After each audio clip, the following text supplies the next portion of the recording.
नमस्कार दोस्तों, स्वागत है आपका हमारे YouTube चैनल पर, जहां हम आपके लिए लेकर आते हैं नवरात्रि से जुड़े महत्वपूर्ण जानकारियां और देवी दुर्गा के 9 रूपों की कथाएं। आज हम बात करेंगे नवरात्रि के 7वें दिन की देवी माँ कालरात्रि के बारे में। माँ कालरात्रि को 7वें दिन पूजा जाता है और उनका स्वरूप और शक्ति सबसे अलग और अनूठी है।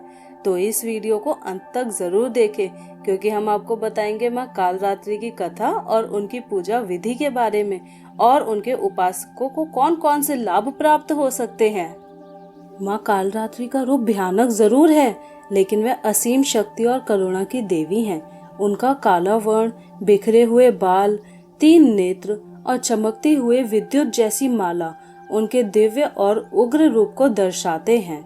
उनके 4 हाथ होते हैं, जिनमें से 2 में वो खड़ग और लोहे का कांटा धारण करती हैं और अन्य 2 हाथ अभय और वर मुद्रा में होते हैं। उनका वाहन गदा है और उनका यह स्वरूप दुष्टों को नाश करने वाला है। माँ कालरात्रि के दर्शन मात्र से ही भक्तों को सारे भय दूर हो जाते हैं। अब बात करते हैं माँ कालरात्रि की पावन कथा की। कहा जाता है कि असुरों के राजा रक्तबीज ने तीनों लोकों में हाहाकार मचा रखा था। उसकी शक्ति इतनी प्रबल थी कि जब भी उसके शरीर से खून की एक बूंद गिरती थी तो उससे नया रक्तबीज उत्पन्न हो जाता था।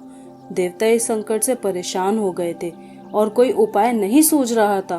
तब माँ दुर्गा ने अपने उग्र रूप में माँ कालरात्रि को उत्पन्न किया। माँ कालरात्रि ने रक्त बीज से युद्ध किया और जब उसके खून की बूंदें धरती पर गिरने लगी तो माँ कालरात्रि ने उस खून को पी लिया, जिससे रक्त बीज का अंत हो गया। इस प्रकार माँ कालरात्रि ने संसार को उसके आतंक से भयमुक्त किया। माँ कालरात्रि की पूजा का विशेष महत्व है।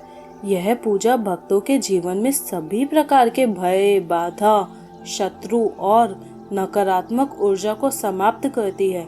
उनकी पूजा से साहस, शक्ति और आत्मविश्वास की प्राप्ति होती है। अब हम जानेंगे माँ कालरात्रि की पूजा विधि के बारे में। सबसे पहले माँ कालरात्रि की प्रतिमा या चित्र को शुद्ध जल या गंगा जल से स्नान कराएं। फिर माँ को लाल या काले वस्त्र अर्पित करें, क्योंकि यह रंग माँ को बहुत प्रिय है। माँ को लाल पुष्प, गुड़ और रोली अर्पित करें।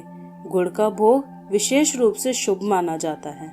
इसके बाद माँ कालरात्रि के मंत्र का जाप करें।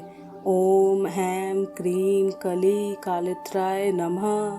इस मंत्र का जाप करने से मन को शांति मिलती है और साधक की सारी इच्छाएं पूर्ण होती हैं। फिर माँ की आरती करें। इस मंत्र का जाप करने से मन को शांति मिलती है और साधक की सारी इच्छाएं पूर्ण होती हैं। फिर माँ की आरती करें और ध्यान करें। माँ कालरात्रि की पूजा में यह आवश्यक है कि साधक अपने मन को पूरी तरह से माँ को समर्पित करे। इससे माँ कालरात्रि की असीम कृपा प्राप्त होती है। माँ कालरात्रि की कृपा से साधक को कई प्रकार के लाभ प्राप्त होते हैं। माँ की पूजा से मनुष्य के जीवन की हर बाधा दूर हो जाती है। माँ शत्रुओं का नाश करती है और भक्तों को भयमुक्त कर देती है। उनकी पूजा से रोग, शोक और सभी कष्टों का अंत होता है। साथ ही माँ कालरात्रि की पूजा से घर में सकारात्मक ऊर्जा का संचार होता है और सभी प्रकार के नकारात्मक प्रभाव समाप्त हो जाते हैं। नवरात्रि के 7वें दिन माँ कालरात्रि की पूजा करने का विशेष महत्व है, क्योंकि यह दिन उन साधकों के लिए विशेष होता है जो जीवन में साहस और शक्ति की प्राप्ति करना चाहते हैं। माँ कालरात्रि की उपासना से साधक को आध्यात्मिक उन्नति प्राप्त होती है और उनके जीवन में स्थिरता आती है। अग्नि चक्र पर ध्यान केंद्रित करके माँ की आराधना करने से साधक को आत्म साक्षात्कार का वरदान प्राप्त होता है। तो दोस्तों, यह थी माँ कालरात्रि की कथा, पूजा विधि और उनके आशीर्वाद से मिलने वाले लाभों की जानकारी। अगर आपको ये वीडियो पसंद आया हो तो इसे लाइक और शेयर जरूर करें। हमारे चैनल को सब्सक्राइब करें ताकि आप नवरात्रि के हर दिन की पूजा विधि और महत्व जान सके। माँ कालरात्रि आपके जीवन को सुख, शांति और समृद्धि से भर दे। यह हमारी शुभकामनाएं हैं। जय माता दी।